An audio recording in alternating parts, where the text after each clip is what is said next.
El día de hoy te voy a contar 10 versículos que ningún sacerdote se atrevería a pronunciar durante la misa del domingo. Son fragmentos de la Biblia que el Vaticano prefiere mantener en silencio, pero que si alguien los lee, podría causar polémica y contrariedad. Y es que para poder entender estos fragmentos, es necesario tener todo el contexto completo. Hay ocasiones en que, si la Biblia se lee solo en ciertos pedazos, lo que dice podría sorprendernos. Es por eso que siempre hay que conocer el contexto. Aunque, lamentablemente, algunas veces, incluso conociendo el contexto, lo que la Biblia tiene para ofrecernos no solo son palabras de amor y paz, sino de muerte y destrucción. Te sugiero que antes de que empecemos, vayas por tu Biblia y la tengas a la mano. Dale un like para que el algoritmo sepa que te gusta este canal. Suscríbete si aún no lo estás y activa todas las notificaciones, porque yo soy el documentalista. Y estos los versículos más macabros de la Biblia.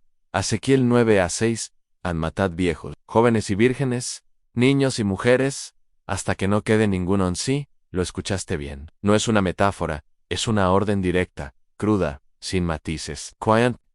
Nada menos que el mismísimo Dios, instruyendo a sus verdugos espirituales a ejecutar un exterminio sin distinción a ancianos, adolescentes, doncellas, infantes, todos. La escena no ocurre en Sodoma, ni en una tierra enemiga. El mandado se da. Dentro del templo no es una purga sagrada. El Dios que muchos retratan como amoroso, aquí, desafortunadamente, actúa como un juez sin piedad que arranca la vida, como quien poda ramas secas. ¿Por qué? Porque el pueblo lo había traicionado. Habían profanado su presencia con ídolos, con hipocresía, con culto vacío. El castigo no fue un rayo ni una plaga, fue una limpieza casa por casa, sin excepción, sin remordimiento. Oseas, la 1:16 de la tarde. Sus niños serán estrellados, y sus mujeres en cintas abiertas. Sí, esto está en la Biblia. Y no lo escribió un demonio, poseído por el odio. Lo dictó un profeta en el nombre de Dios. Ni poesía ni alegoría, es un decreto de exterminio con saña quirúrgica. No basta con matar, hay que estrellar cráneos infantiles y abrir vientres de mujeres embarazadas. Desgarrar la vida antes de que nazca. ¿Quién lo ordena? De nuevo, Dios, según la Biblia. El mismo Ansholo que aquí no está bendiciendo, está sentenciando la razón, rebelión, idolatría, corrupción. Samaria se vendió, y el precio fue el horror. No hubo misericordia ni advertencia final, fue un juicio violento, absoluto, desgarrador. Y mientras, hoy, muchos ocultan este versículo bajo el tapete teológico, tú lo acabas de mirar de frente, sin filtros, sin anestesia. Números 3, la 1:17-18, matad a todos los niños varones. Pero a las niñas, guardadlas para vosotros. Así es. Esto viene en la Biblia. No es una frase suelta, no es un error de traducción, es una orden directa, atribuida a Moisés bajo la instrucción de Dios, un decreto de muerte y selección, un filtro macabro. Los niños eliminados sin excepción. Las niñas vírgenes conservadas como botín. ¿Para qué? Tú haz las cuentas. No fue en medio de una guerra sin control, fue después de la victoria sobre los madianitas. Es decir, no fue un arrebato. Fue una orden fría y planificada. Y quien la ejecutó fue el pueblo elegido, el mismo que había recibido los mandamientos. De no matarás en él, mismo que portaba el arca. Este pasaje habla de genocidio, sí, pero también sugiere apropiación de menores, religión, moral, justicia, divina. No, esto suena más a limpieza étnica combinada con esclavitud ritual. Y lo más perturbador es que está ahí, sin censura, en tu Biblia. No fue en medio de una guerra sin control. Fue después de la victoria sobre los madianitas. Es decir, no fue un arrebato, fue una orden fría y planificada. Y quien la ejecutó fue el pueblo elegido, el mismo que había recibido los mandamientos de no matarás, el mismo que portaba el arca. Este pasaje habla de genocidio, sí, pero también sugiere apropiación de menores, religión, moral, justicia divina. Esto suena más a limpieza étnica combinada con esclavitud ritual, y lo más perturbador es que está ahí, sin censura. En tu Biblia en Apocalipsis 9:6, buscarán la muerte pero no la hallarán, y desearán morir, pero la muerte huirá de ellos. Este no es un castigo común, es un tormento diseñado con precisión quirúrgica para quebrar la voluntad. No se trata de morir, se trata de no poder morir. Imagina un mundo donde el dolor es tan insoportable que el alma clama por el fin, pero la muerte no responde. Donde cortarse las venas, arrojarse al vacío, implorar por el último aliento, no sirve de nada. Porque la muerte, esa única liberación que nos queda cuando todo está perdido, también ha sido arrebatada. Este es el infierno en vida, literal. La carne no se deshace, el alma no se escapa, y el que sufre sigue y sigue y sigue sufriendo. Es una plaga enviada por Dios mismo, según el texto, no por Satanás, no por los demonios. Este tormento está bajo el control del cielo en Levítico 2, las 6 y 29, comeréis la carne de vuestros hijos, y comeréis la carne de vuestras hijas. Esta no es la maldición de una bruja, no es una amenaza de Satanás, es una promesa directa de Dios. El contexto: desobediencia, idolatría, rebeldía contra los mandatos divinos. La consecuencia: el hambre, pero no cualquier hambre. Una tan brutal, tan inhumana, que rompe los lazos más sagrados. La familia. No habrá pan, no habrá trigo, solo quedará lo impensable: los propios hijos cocidos, en desesperación. Padres devorando carne de su propia sangre, madres arrancando el pecho que antes amamantaban. No por locura, sino para sobrevivir. Dios no dice podría pasar, dice pasará. Y no solo lo permite, lo decreta. Es parte de un castigo, uno anunciado con orgullo, como quien deja claro que traicionar al Creador no es gratis. Y lo peor es que siglos después, esta escena se repita en el sitio de Jerusalén. Cronistas como Josefo relatan que sí, en efecto, sucedió. Madres cocinando a sus hijos mientras la ciudad ardía. 1 Samuel 15:2-3. Matado hombres, mujeres, niños y aún los de pecho. Aquí no hay espacio para interpretaciones suaves ni excusas teológicas. Esta es una orden de exterminio total, emitida desde el trono celestial. No es Saúl quien la da, no es un general descontrolado, es Dios dictando una orden.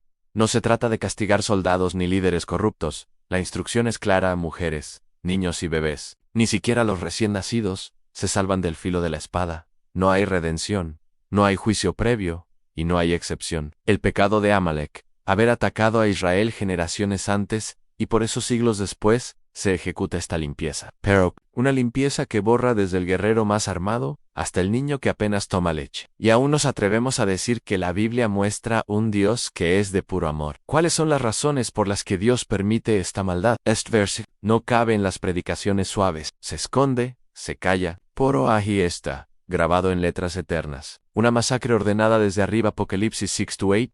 Matad con espada, con hambre, con mortandad, y con las fieras de la tierra. Este no fue un demonio escapándose del infierno.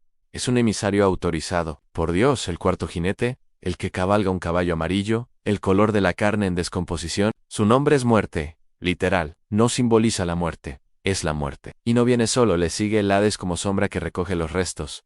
Su misión: matar, como sea, con guerra, con hambre, con pestes, con animales salvajes, y una cacería sin distinción. Es una plaga múltiple autorizada desde el cielo. No hay escapatoria, no hay zona segura. Este jinete no toca la puerta, la atraviesa. No viene a castigar pecadores, viene a vaciar cuerpos. Es la voluntad divina, desplegada, en su forma más despiadada, y no se detiene. Se le da autoridad sobre la cuarta parte de la tierra. No un pueblo ni una nación, una cuarta parte del mundo. Dios lo envía, no lo detendrá. No lo cuestionará. Apocalipsis 16:4. Leo. El tercer ángel derramó su copa sobre los ríos y las fuentes de aguas, y se convirtieron en sangre, porque derramaron la sangre de los santos y de los profetas. Tú también, tú les has dado a beber sangre, lo merecen. Aquí no hay misericordia, ni perdón, solo venganza, fría, justificada, ordenada desde el trono celestial. Dios no actúa como juez imparcial, actúa como parte ofendida que responde, ojo por ojo, y sangre por sangre. Y esta vez la paga es literal.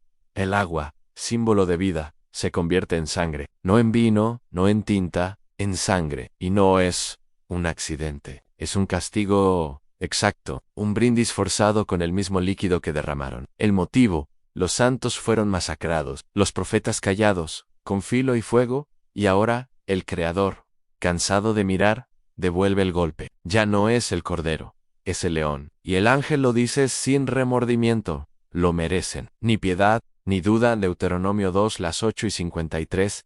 Comerás el fruto de tu vientre, la carne de tus hijos y de tus hijas que Jehová tu Dios te dio, en el sitio, y en el apuro con que te angustiará tu enemigo. Esto no es simbolismo, no es un lenguaje figurado, es una advertencia brutal. Es Dios diciendo: si me das la espalda, haré que te tragues a tus propios hijos. Aquí el castigo no viene con fuego ni relámpagos, viene con hambre, con un sitio militar que exprimirá cada grano de trigo, hasta que solo quede la carne de tus hijos como opción. Y cuando llegue ese momento, no habrá lágrimas ni oraciones, solo dientes desgarrando carne familiar cuayon lo dais, pagano, no on Dios, el mismo que sacó a Israel de Egipto, el mismo que entregó maná en el desierto, ahora les promete desesperación tan profunda, que hasta los huesos de sus hijos serán alimento. Y lo más perturbador es que no es una exageración. Ocurrió varias veces y fue documentado, porque cuando Dios promete juicio, no lo dice al aire.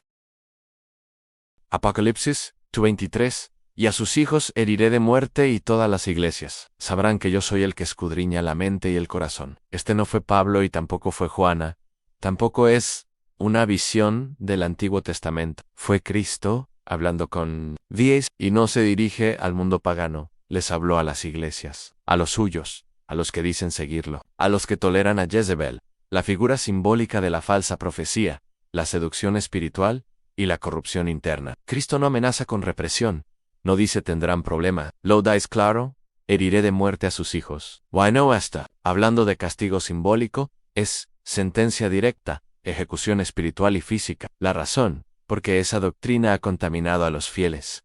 Y Dios no comparte púlpito con la mentira. El Mesías aquí no actúa como el Cordero, sino como el juez con espada afilada, uno que escudriña pensamientos y desmenuza intenciones. Y lo deja claro, cuando sus juicios caigan, todas las iglesias entenderán quién es Él realmente. Ahora vamos con otro de esos versículos que rara vez escucharás en una homilía, y que hasta los más devotos prefieren pasar por alto. Onman, que, de ser aplicado en cualquier época moderna, sería clasificado como genocidio un Samuel 15. 3. Vi, pues, y hiere a Amalek, y destruye todo lo que tiene. No te apiades de él, mata a hombres, mujeres, niños, y aun los de pecho, vacas, ovejas, camellos y asnos. Esta no fue una sugerencia. Fue una orden divina. El rey Saúl debía cumplirla sin titubear. Era una sentencia de exterminio total a hombres, mujeres, niños, incluso los recién nacidos, también animales, todo debía desaparecer del mapa. ¿Pero por qué? ¿Por qué tanto odio contra Amalek? Porque este pueblo había atacado a los israelitas, por la retaguardia, cuando salían de Egipto, cobardemente, atacando a los más débiles. Whereas, Dios no olvidó ese acto, y generaciones después, ordenó borrar del mapa a Amalek, como juicio. Ahora bien, esto incomoda. Esto nos sacude. ¿Cómo puede un Dios justo y bueno ordenar el asesinato de inocentes? Y es aquí donde muchos cierran la Biblia y prefieren no hablar del tema. Pero está ali escritan, y debe enfrentarse con honestidad a Saúl. No cumplió la orden al pie de la letra. Perdonó al rey Agag y guardó lo mejor del ganado. ¿Qué ocurrió? Dios lo desechó como rey. Para Dios, la obediencia incompleta es desobediencia. ¿Te das cuenta del peso de esta historia? No estamos hablando de un Dios arbitrario, sino de uno que considera la desobediencia como rebelión. Y cuando esa rebelión se perpetúa por generaciones, el juicio sí.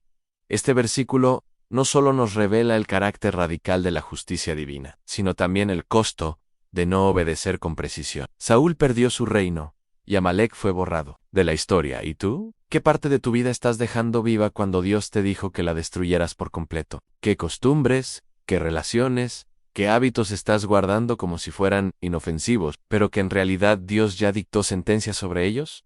La orden fue clara.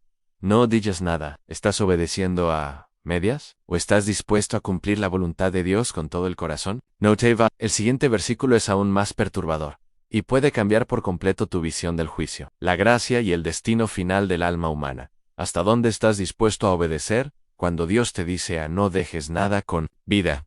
Llegamos al último y más aterrador de todos. No es una historia del Antiguo Testamento, no es un acto de guerra o una purga ordenada a un pueblo. Es el juicio eterno, una imagen que nos confronta con la realidad del infierno, no como metáfora, sino como sentencia. Apocalipsis 14 y 10-11. Él también beberá del vino de la ira de Dios, que ha sido vaciado puro en el cáliz de su ira, y será atormentado con fuego y azufre delante de los santos ángeles y del Cordero. Y el humo de su tormento sube por los siglos de los siglos, y no tienen reposo ni de día ni de noche. Este versículo nos lleva más allá del tiempo.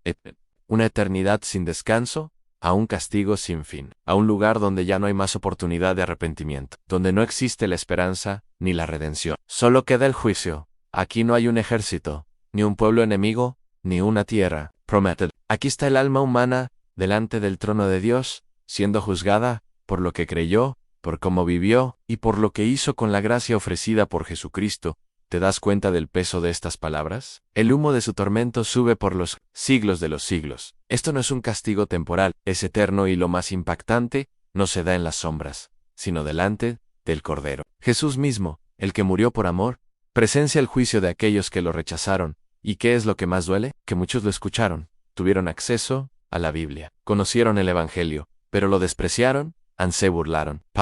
Su decision. Y ahora, según este texto, ya no hay marcha atrás. Esto no se trata de un Dios sádico, se trata de un Dios justo, uno que extendió su misericordia por siglos, pero que también advirtió con claridad que el juicio llegaría. Uno que dio todo para que nadie tuviera que ir a ese lugar, pero que respetará la decisión de cada alma. ¿Y tú? ¿Estás jugando con tu eternidad? ¿Estás posponiendo tu rendición? ¿Estás escuchando este mensaje con escepticismo o con un corazón dispuesto a responder? Este versículo no está en la Biblia para infundir terror vacío, sino para despertar conciencias dormidas, para abrir los ojos a una realidad que el mundo moderno intenta disfrazar con entretenimiento, con filosofía barata, con teorías que minimizan el pecado y diluyen la verdad.